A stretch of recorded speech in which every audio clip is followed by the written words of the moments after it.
आमचं मन दोष शोधण्याची सवय लावून घेतली की प्रत्येक माणसांच्यातली उणीवा काय आहेत ते शोधायला सुरू करतो आणि जेवढा गोळा करू तेवढ्यात आमचा उकिरडा मोठा होत जातो आमच्यातलं. का सगळे घाणेरडे सामानच गोळा करून बसलो.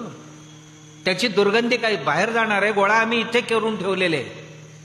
यांचे दोष काय, त्यांचे दोष काय, त्यांचे दोष काय, त्यांचे दोष काय, सगळ्यांची जगभरातले दोष गोळा करून आम्ही टाकून दिली.